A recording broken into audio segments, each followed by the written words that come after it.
पिछले तकरीबन 15-20 साल में हमारी कोई प्राइवेटाइजेशन नहीं हो सकी है. प्राइवेटाइजेशन को एज ए सोसाइटी सपोर्ट करना पड़ेगा. अगर कोई उसके ऊपर प्रोटेस्ट कर रहा है और उसको रोक रहा है तो हमें एज ए सोसाइटी कहना पड़ेगा कि तुम गलत कर रहे हो. अगर हम ये प्रोसेस निकाल देते हैं और ये चलना शुरू हो जाता है तो मेरे ख्याल से ये बहुत बड़ी अचीवमेंट है और हमें उस कॉन्टेक्स्ट में प्राइवेटाइजेशन को एज ए सोसाइटी सपोर्ट करना पड़ेगा. बिकॉज ये हमारी फ्यूचर जनरेशंस का मामला है. हम आज की अपनी हद तक तो इंटरेस्ट को देख रहे हैं, हम ये नहीं देख रहे कि ये फिस्कल बलूनिंग जो है ना ये हमें कहाँ लेके जाएगी कि जहां पर हमारी फ्यूचर जनरेशंस जो हैं दे विल सफर.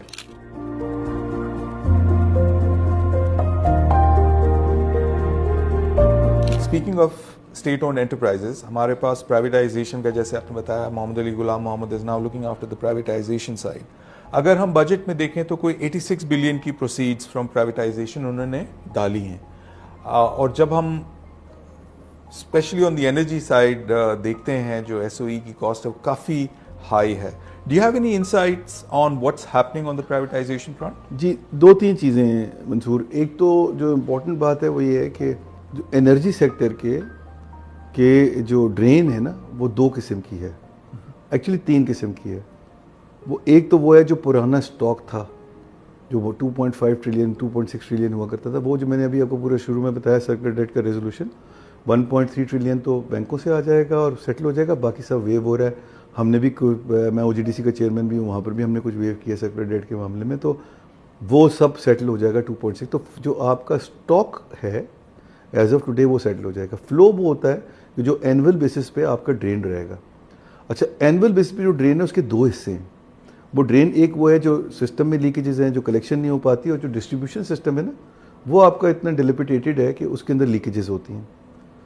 तो वो अपनी जगह पे खड़ा रहेगा अभी अंटिल से आप कलेक्शन को इम्प्रूव करें. और कलेक्शन आप इम्प्रूव कर सकते हैं, उसके लिए आपको एक पॉलिटिकल रिजॉल्व चाहिए और एक अच्छा. अब इसको कहना बड़ा आसान है, ये करना बड़ा मुश्किल है. लिहाजा जब आप प्राइवेटाइजेशन करने जाते हैं तो एक एक्सपेक्टेशन ये है कि वो कलेक्शंस बेहतर होंगी, प्रोवाइडेड कि आपका फ्रेमवर्क ठीक हो, रेगुलेटरी फ्रेमवर्क. अगर रेगुलेटरी फ्रेमवर्क ठीक है तो फिर आपकी collections should improve when you give it into the private sector, because उन पर उस तरह के पॉलिटिकल कंपल्शंस नहीं होती हैं जो पब्लिक सेक्टर में होती हैं. जो दूसरा उसके अंदर है वो सब्सिडीज़ का पीस है, जो आप देते ही हैं 300 यूनिट से नीचे, वो अपनी जगह पे रहेगा और वो उसको रहना चाहिए, उसमें कोई प्रॉब्लम नहीं है.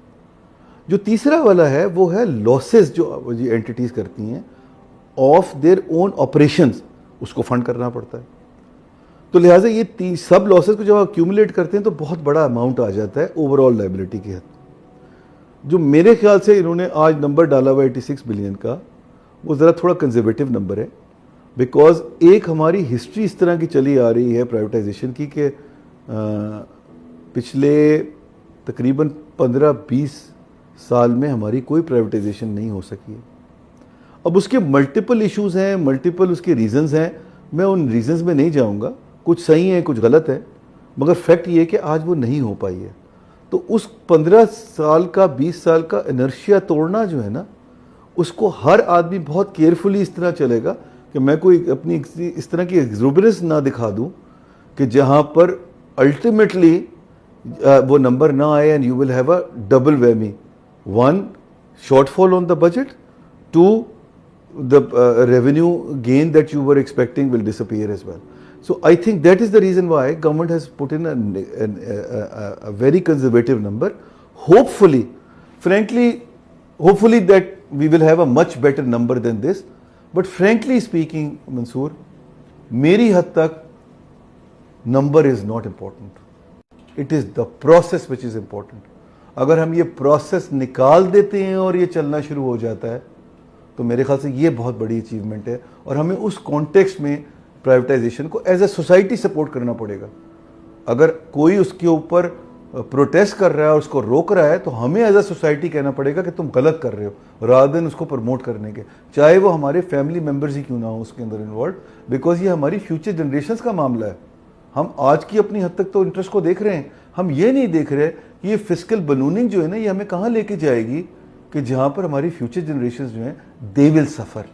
And I think this is the most important aspect to my mind that the amount.